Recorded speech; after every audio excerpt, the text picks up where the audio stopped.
Boa noite, gente, ou boa tarde, ou boa noite, né? Depende de quando você estiver assistindo esse vídeo.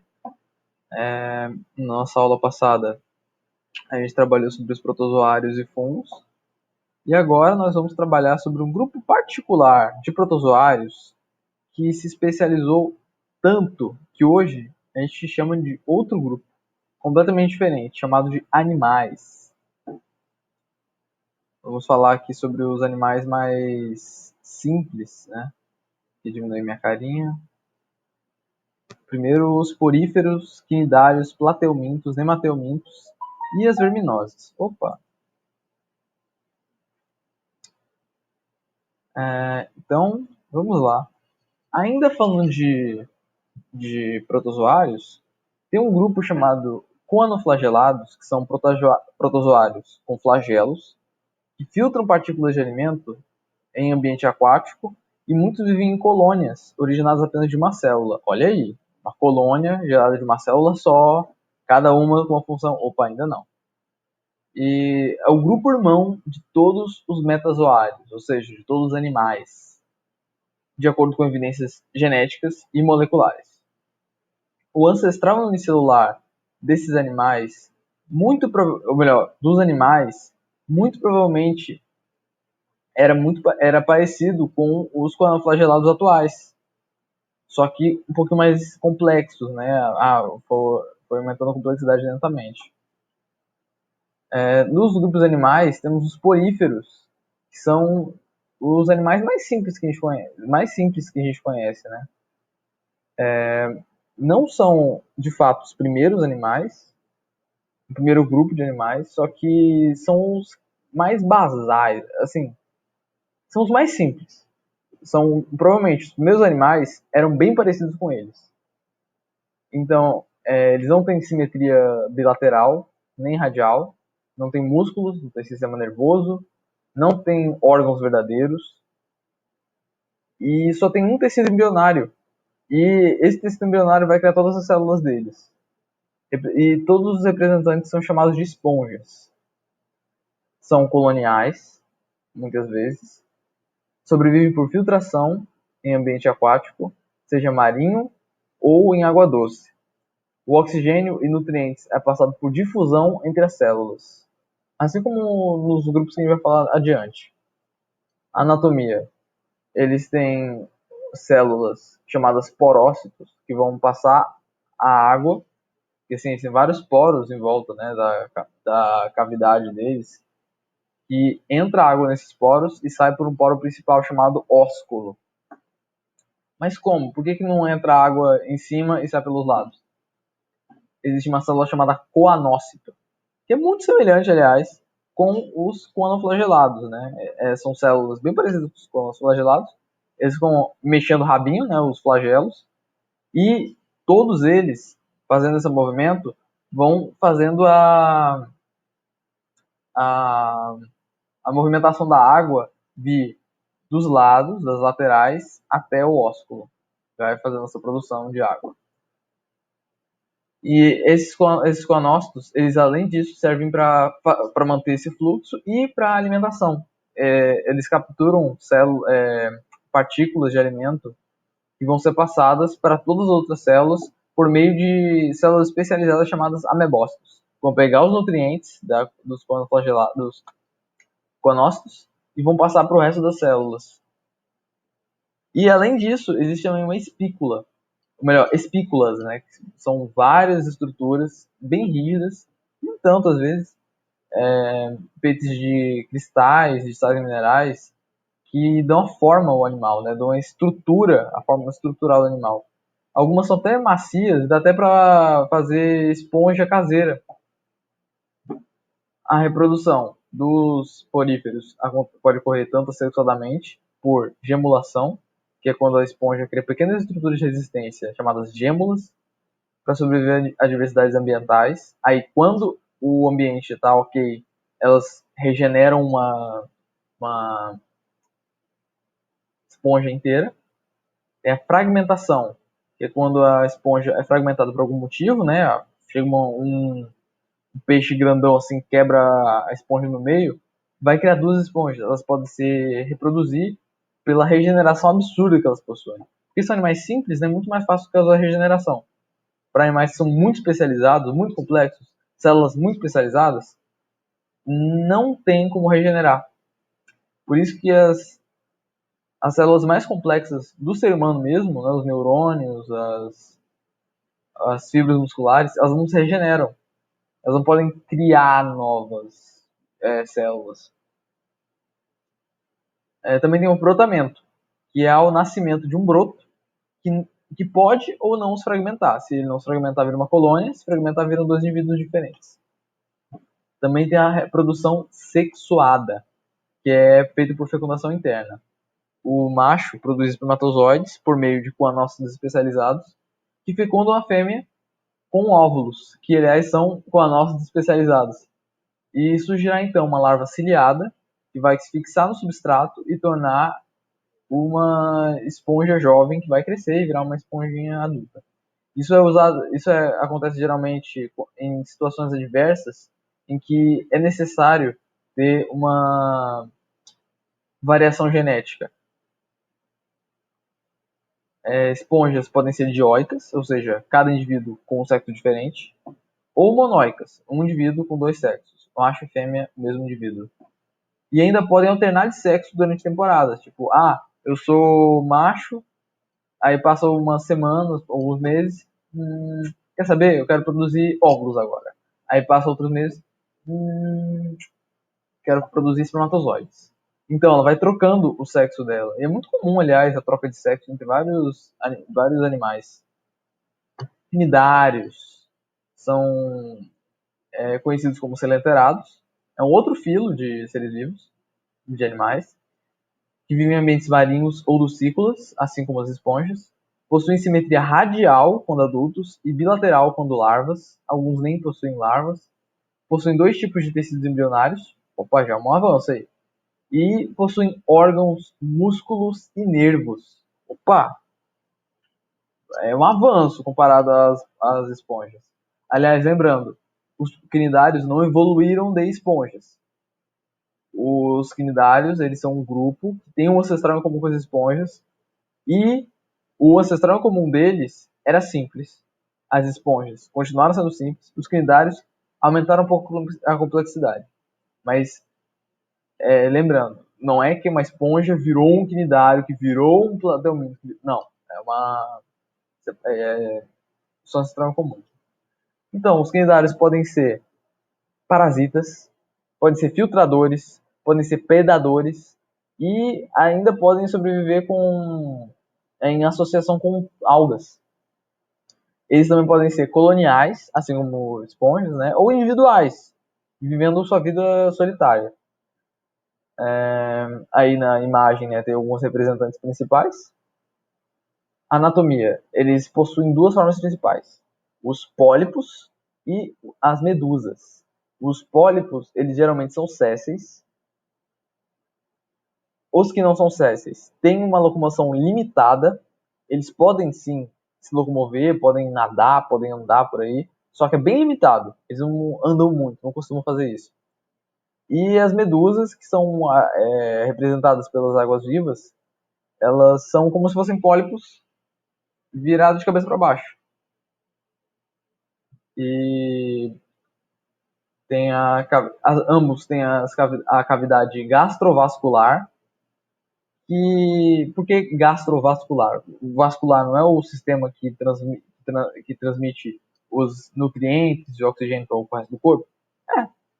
Então, essa cavidade, ela serve como se fosse um estômago, que assim, tem uma boca, que ela vai pegar o alimento, vai ocorrer a digestão lá, e os nutrientes vão passando para todas as células e passa por aí, pronto, acabou.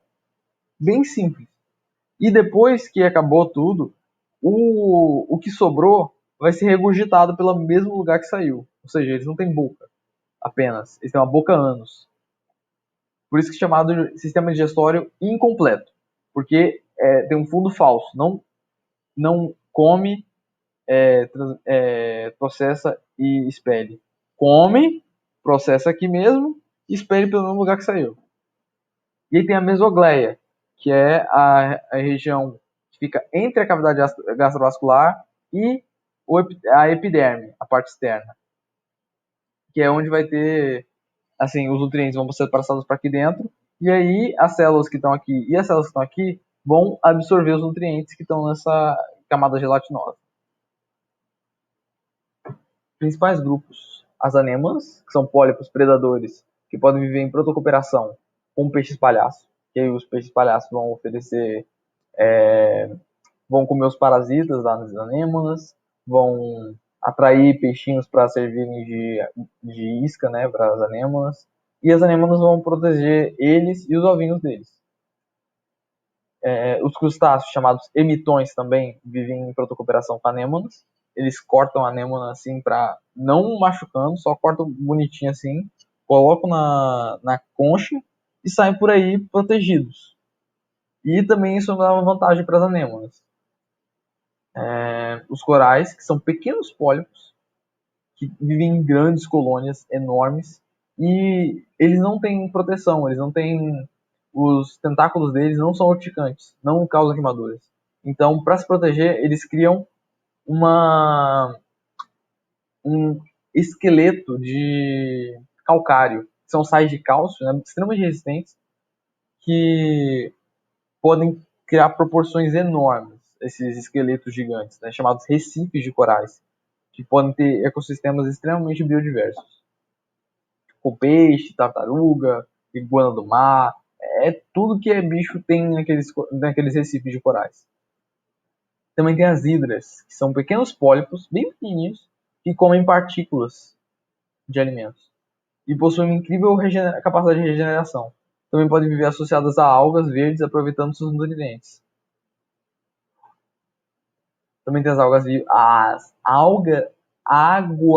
vivas, não é algas, é águas vivas, que são as que têm formato de medusa.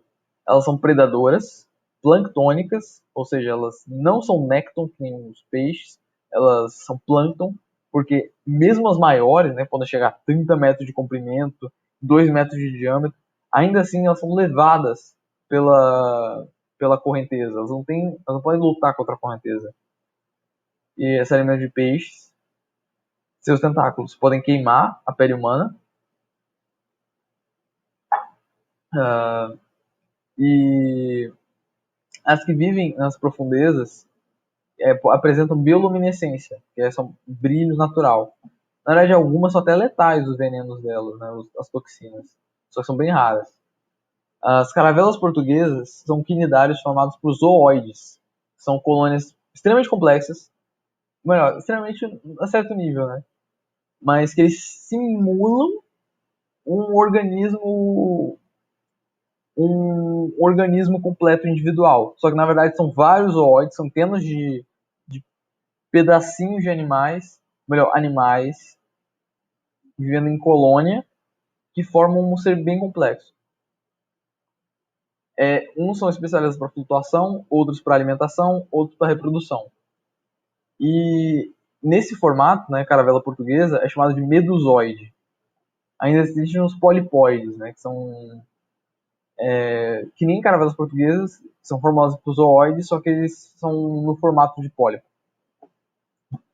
Nematocistos são estruturas que eles possuem, que são características dos quinidários, que possuem uma célula chamada quinidócito, que tem um quinidocílio e um opérculo no meio.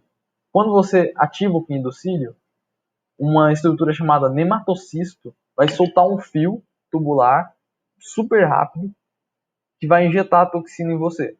Essa toxina pode causar queimaduras, né? Bem chato isso aí. Ou até matar, dependendo da espécie do quinidário. A minoria vai causar danos sérios para seres humanos. A reprodução pode ser assexuada. No caso de hidras e algumas anêmonas, ocorre por brotamento, com brotos laterais em várias fases de crescimento. Acontece geralmente quando não há necessidade de mudar, quando o ambiente está ok e não tem para que mudar. Reprodução sexuada em hidras ocorre com o aparecimento de testículos no animal, que vão produzir vários espermatozoides, e às vezes o mesmo animal pode ter um óvulo, né? Questão de algumas são hermafroditas, no caso monóicas, mas as que são dioicas, aí uma outra hidra vai produzir um óvulo que vai ser fecundado e vai criar um brotinho e vai ficar por aqui. E esse brotinho pode ou não se destacar. A reprodução em outros grupos. Na fase de medusa, ocorre a reprodução sexuada, onde os machos liberam seus gametas sexuais, fecundam o óvulo na cavidade gástrica da fêmea, ou seja, ela não tem útero, né? Surgem larvas ciliadas dos ovos e, ao se encontrarem no substrato, se fixam virando pólipos. Mas são pólipos que vão se reproduzir assexuadamente, produzindo vários pólipos, um em cima do outro, e aí cada um vai virar uma medusa. Nem todos vai acontecer isso, né? Na verdade, boa parte dos cnidários são só pólipos, então esquece a questão de medusa. Plateumintos. Opa. São o primeiro grupo que a gente está discutindo aqui, que vão ter os 3 tecidos embrionários e órgãos mais complexos. Na verdade, existem outros grupos que também são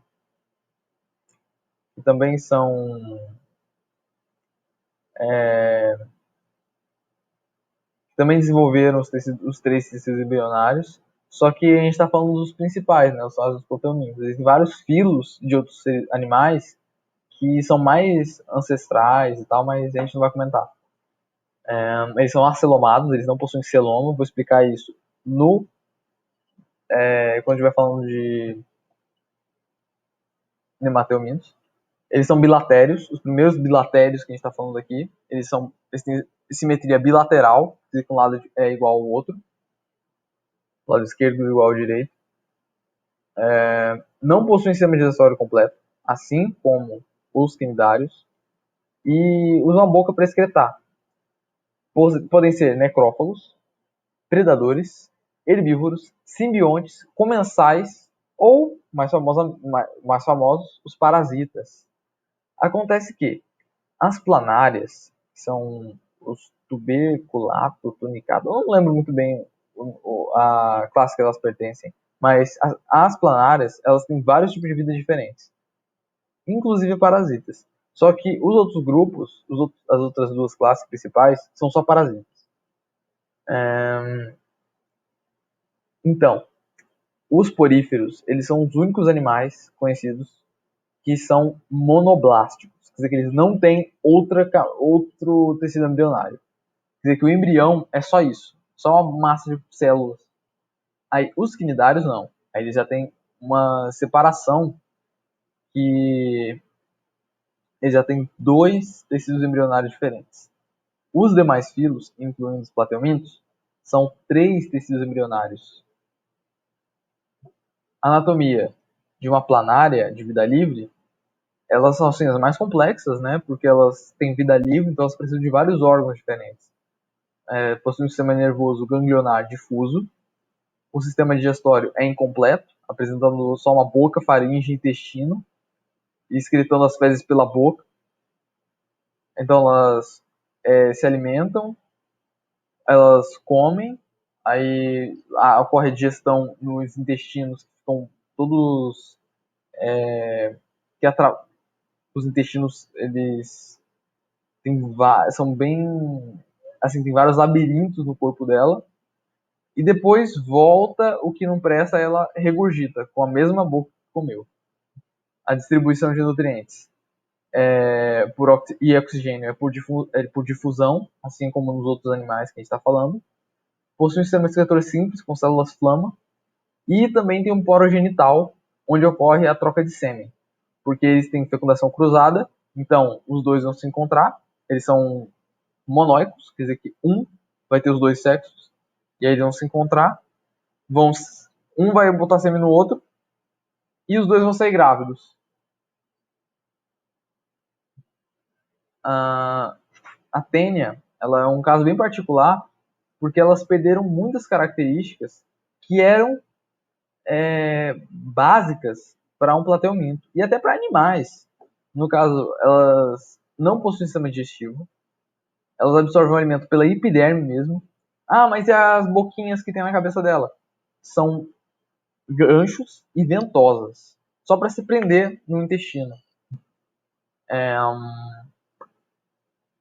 São aeróbios facultativos, ou seja, eles podem sobreviver por fermentação, para você ver o nível, né? A respiração é uma característica dos eucariotos. Uma característica que todos os eucariotos têm todos respiram celularmente. E esses aí, de tão simples que eles são, e de tão especializados no parasitismo, eles perderam essa capacidade. E agora eles podem viver de fermentação. Possuem segmentos chamados proglótides, que possuem órgãos femininos e masculinos. E eles engravidam por autofecundação. Lembrando que a autofecundação é reprodução sexuada. Mesmo que haja menos variação do que uma reprodução diferente, ainda assim é sexuado, não é assexuado. Sexuado Assexuado seria um clone, né? Uma clonagem. Mas autofecundação não é clonagem. É só menos variação. E aí, quando tá madura, elas se destacam.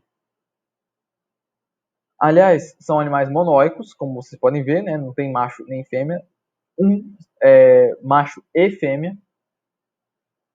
E causam a teníase, ou a solitária. Tem duas espécies que causam essa doença no ser humano. No caso, a Tenia solium, que afeta o... Tá errado ali. A Tenia solium afeta o porco. A Tenia saginata afeta o boi. Eu escrevi errado, troquei, desculpa. Aliás, só lembrar, né? Saginata, nata do leite, relacionada à vaca, a boi, né? Enfim. Ciclo de vida. O hospedeiro definitivo. O ser humano ingere a carne crua ou mal passada do hospedeiro intermediário, que é o porco ou a vaca, também podendo pegar diretamente de fezes contaminadas, só que é muito mais difícil, é mais comum pegar carne contaminada. E no intestino delgado, a tênia se desenvolve e só uma tênia vai sobreviver. Porque se tiverem várias se desenvolvendo, a que desenvolver mais vai expulsar o resto. Porque elas são solitárias. Um verme quer viver no intestino todo. Lá ela vai se desenvolver, amadurecer e vai criar proglótides, ou proglotes, que vão fazer a autofecundação e se separar do verme e soltar os ovos nas fezes, que vão ser depositadas no solo, que podem contaminar a água e verduras, que vão servir de alimento para animais como porcos e vacas. E assim vai criar um novo ciclo de contaminação. Os sintomas são dor de barriga, perda de apetite, perda de peso e dor no estômago. E a prevenção é saneamento básico, fiscalização das carnes de porco e boi e cozimento prolongado de carne. Exatamente, prolongado da carne. Esquistossomose também é causado por um plateuminto, que é o Esquistossoma mansoni. Esse plateuminto faz parte do único grupo que é dioico, ou seja, vai ter um macho e uma fêmea. No caso, a fêmea é um pouco maior e mais robusta, e o macho é mais comprido e menorzinho. E o ser humano elimina as fezes nos ovos, elimina os ovos nas fezes dele, e isso pode, se ir para a água, né, muito comum em lagos, os ovos eclodem e liberam larvas ciliadas, chamadas miracídios, que penetram a pele do caramujo do gênero Bionfalaria. Não é todo caramujo que vai ter esquistossomose, inclusive o caramujo africano, né, que todo mundo relaciona com esquistossomose, ele não transmite essa doença, transmite outras doenças, não tem nada a ver com essa. E lá dentro do caramujo, né, o caramujo vai ficar doente e vai se desenvolver lá as larvas cercárias, que vão sair do caramujo, o caramujo vai morrer, porque está doente, e essas larvas elas estão amadurecidas e vão penetrar na pele humana. Quando penetram, elas vão causar coceira e vermelhidão local. Com o tempo, elas vão entrar na corrente sanguínea, vão ir para os órgãos, para o intestino, né, fígado, e vão causar febre, mal-estar, dor muscular, tosse, diarreia. E se continuar assim por muitos meses ou anos, vai entrar para a fase crônica, que vai afetar, além do intestino, o fígado e o baço, causando também inchaço nesses órgãos de líquido, e essa fase é chamada de barriga d'água. A prevenção é acesso à água potável e saneamento básico, e educação e saúde, né, para controle de caramujos em lagos e rios. No caso, os caramujos que transmitem, nem todo caramujo transmite. Outras verminoses também importantes são a fasciolose, que é causada por um parente do esquistossoma, e o ciclo também é muito parecido com o de esquistossomose. Além de humanos, podem afetar outros mamíferos, como ovelhas, e os hospedeiros definitivos, e outros grupos de caramujos, como hospedeiros intermediários, além do Biofalaria. Também tem a cisticercose, que é quando os óvulos da Taenia solium, que é o que causa doença no porco, ao invés de eclodir no intestino do ser humano, ela se espalha na corrente sanguínea e se aloja nos músculos, que é a mesma coisa que acontece com os animais. Porque, na verdade, é como se o ciclo dela, ao invés de a gente ser o hospedeiro definitivo, a gente virasse o hospedeiro intermediário. E aí que acontecem os maiores problemas. Porque esses cisticercos, né, os ovinhos, vão se espalhar pelos órgãos, pelos músculos, e vão calcificar, né, o nosso corpo calcifica esses corpos estranhos. Quando acontece no cérebro, chamado de neurocisticercose, pode causar danos muito graves. Nematelmintos é o grupo mais complexo que a gente está falando aqui. E, assim, vermes extremamente complexos, né? Então, não espere tanta complexidade comparada a nós, mas são vermes de corpo cilíndrico, geralmente afilados nas extremidades, vivem em ambientes aquáticos ou terrestres, geralmente enterrados, e também como endoparasitas de plantas e animais. Com as plantas, eles causam danos sérios nas plantações, causando perdas econômicas muito graves. Possuem simetria bilateral, são protostômios, assim como os plateumintos. Ou seja, o primeiro orifício embrionário é a boca. Não possuem sistema circulatório e nem respiratório, que nem os outros grupos que eu falei. E as ambas funções ocorrem por difusão, simples. Aliás, nem tão simples, porque eles têm um pseudoceloma, que é uma cavidade que vai ter um líquido que vai ser liberado, vai ocorrer a digestão dentro do tubo digestório, o tubo digestivo, vai ser passada para a mesoderme, e da mesoderme vai para essa cavidade chamada pseudoceloma, que aí a mesoderme e a ectoderme vão absorver os nutrientes de lá. Em animais mais complexos, existe um celoma verdadeiro. E os plateumintos, né, que eu tinha falado antes, nem celoma tem, nem pseudoceloma tem, eles são acelomados, são maciços. Anatomia. Possuem um sistema nervoso ganglionar, é um pouco mais sofisticado que o sistema anterior. Tem um anel central, né, ao invés de ser ganglionar e totalmente. Aliás, uma coisa que eu esqueci de falar, os ocelos, né, das planárias são olhos bem simples, mas não são olhos de verdade, são só estruturas para captar a luz. O sistema digestivo é completo, com boca, faringe, intestino e ânus. Olha aí, já é um avanço, né? É um animal que defeca. com um outro órgão além da boca. Uau! Possuem uma cutícula de proteção e um sistema excretor. A distribuição dos nutrientes e oxigênio ocorre por difusão. Eu não tinha falado. Verminosas. Ascaridíase, também conhecido como lumbrigose, não, é causada pela Ascaris lumbricoides, conhecido também como lombriga. É um verme que todo mundo ou teve ou conhece alguém que teve, né? O ciclo de vida é oral fecal.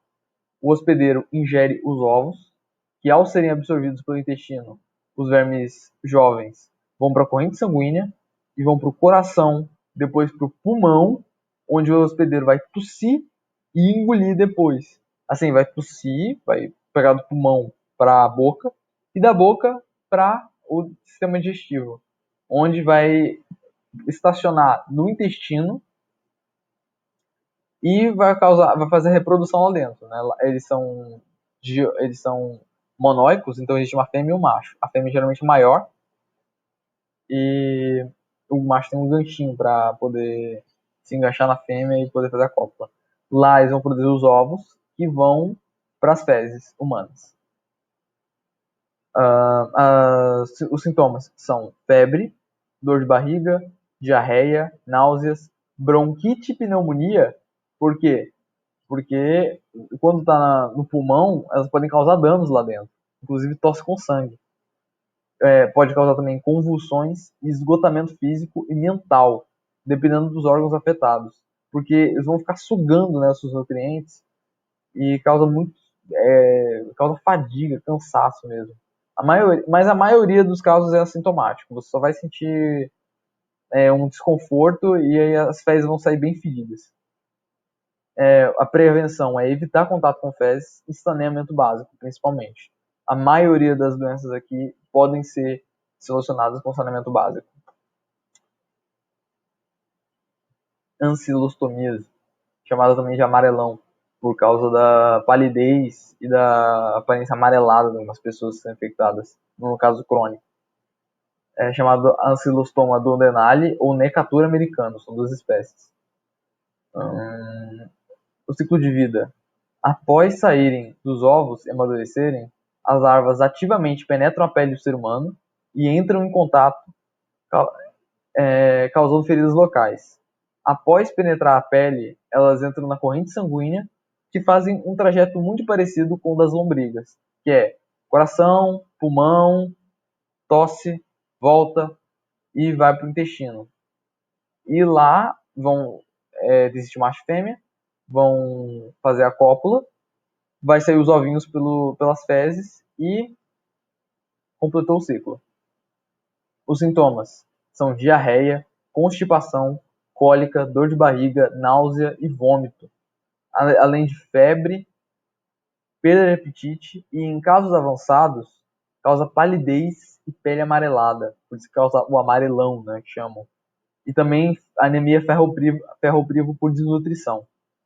A prevenção é evitar contato com fezes e locais onde possam haver fezes, não andar descalço e saneamento básico, né, gente? Porque a pessoa tá cagando no chão. Poxa, se houvesse um saneamento básico correto em todas as regiões, os casos de ancilostomias e lombriga e tudo mais ser bem reduzidos. Filariose, causada pela Wolkeria bancroft, ataca os vasos linfáticos. E nesse caso, o hospedeiro intermediário é um mosquito chamado Culex. E a principal espécie é o Culex quinquefasciatus. Não tem muito aqui na nossa região, na região norte, que é onde eu tô. E afeta mais nordeste, sudeste, né, a parte mais do norte e do sudeste. E possuem um ciclo no mosquito e no ser humano. Ao ser inoculado no ser humano pela picada, o verme jovem vai no sangue e aí vai para os vasos linfáticos, onde se instala e se reproduz. E suas larvas são levadas ao sangue para serem sugadas pelo mosquito, que também é o Culex, onde haverá um amadurecimento no intestino do mosquito até a vida adulta. E aí ele penetra o intestino do mosquito e nada, vai indo cavando até a cabeça do mosquito. E aí, quando o mosquito picar alguém de novo, ele vai descer pela cabeça e até o, o tubinho do mosquito e vai infectar outra pessoa. Sintomas são febre, mal-estar, náuseas, calafrio, sensibilidade, dor nos vasos linfáticos, né, que é o local onde eles atacam, inchaços nos gânglios linfáticos e, caso não tratado no início, fica crônica. Ela não tem mais cura. E os vasos linfáticos vão ficar extremamente inchados com líquido, porque eles vão ficar lá, né, todos entrelaçados, muitas vezes eles morrem e ficam lá, e é uma coisa muito nojenta. E aí enche de líquido e cria o chamado pé de elefante, né, elefantíase, mas também pode afetar mamas e também o escroto. A, a prevenção é combate ao mosquito, evitar ser picado por eles, saber onde tem um mosquito e, opa, vou evitar essa região aqui. Por exemplo, aqui no norte não tem a doença, mas lá no nordeste tem. Então lá é bom tomar cuidado com o mosquito, o Culex. Outras doenças, outras verminoses, né? Larva migrans, que é o bicho geográfico. Essencialmente, é uma espécie de ancilostoma que afeta só os animais, afeta efetivamente os gatos e cachorros, mesmo de cachorro, e acidentalmente pode ir para a pele humana. E aí ele entra na pele humana e aí, vou procurar aqui os vasos sanguíneos. Ué, não tô conseguindo entrar. Então, você não é adaptado para os seres humanos, você é adaptado aos animais. E aí o que acontece? Ele tenta cavar pela pele humana, vai cavando, cavando, cavando. Ele usa os dentículos, né? Para tentar atravessar a pele humana. Mas ele vai acabar morrendo por falta de nutrientes, vai morrer de fome ou falta de oxigênio. E vai ficar lá. Ele causou uma ferida interna e toda desenhadinha.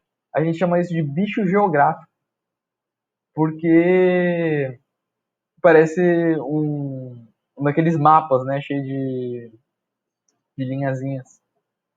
Geralmente não causa sintomas sérios, só alergias no máximo. Enterobíase ou oxiurose afeta o intestino. O verme fêmea produz ovos no ânus do hospedeiro. O hospedeiro, que geralmente é uma criança, né, ocorre muitas vezes com elas, já que o verme ele vai se prender à parede do ânus, vai causar coceira, aí a criança vai lá, coça, vai ficar entre as unhas os ovinhos, e pode ocorrer a reinfecção, onde ela vai, sei lá, comer alguma coisa e vai se reinfectar com os ovos, ou pior, passar os ovos para outras pessoas, vai tocar na mão da pessoa e a pessoa vai botar aqui na boca, enfim. O recomendado é higiene pessoal, consumo de alimentos após ferver, consumo de alimentos não contaminados e ferver as roupas dos infectados. Aqui um cladograma geral para mostrar que assim, os poríferos não são os ancestrais dos quinidários. Os quinidários não são ancestrais dos hematelmintos. O que acontece é que eles têm ancestrais em comum. O ancestral em comum aqui. Eita! O ancestral em comum do. Botei apontador, né? Então, o ancestral em comum do dos poríferos com todos os outros grupos, ele era bem simples, muito semelhante a um porífero. Só que não era um porífero. Aí, o ancestral do porífero, os ancestrais do porífero continuaram sendo simples, alguns alteraram, outros não. E aí, teve uma outra linhagem que desenvolveu dois tipos de tecidos embrionários e órgãos mais complexos, que aí deu origem a todos esses grupos. Os que mais se parecem com esses grupos aqui são os cnidários, porque eles ainda mantêm as características de blásticos e órgãos simples. Aí teve uma outra linhagem que desenvolveu desenvolveu mais um órgão, um tecido embrionário, que são triblásticos e órgãos mais complexos. Os que são muito parecidos com esse grupo aqui, o original, são os plateumintos. Só que ainda tem um outro grupo que desenvolveu um pseudoceloma, além desses três embrionários, sistema digestivo completo com ânus no final e é representado pelos nematóides. O que eu quis falar com isso, cheio de prolixidade, é que não é o porífero que virou cnidário, não é o cnidário que virou plateuminto, não é o plateuminto que virou nematóide. Todos eles têm um ancestral comum. No caso, é bem aqui. Só que os poríferos não são os ancestrais de ninguém. Eles só são parecidos com os ancestrais. Eles são bem simples, assim como os ancestrais. Então eu só queria acabar desse jeito, né? Na próxima aula eu vou falar sobre outros vertebrados, um pouco mais complexos. Mas eu só queria acabar a aula mostrando que, lembrando da evolução, né? Os animais mais simples não evoluíram para mais complexos. Os animais simples atuais não evoluíram para os mais complexos. Eles só têm um ancestral em comum com esses complexos. Obrigado, gente. Até a próxima aula.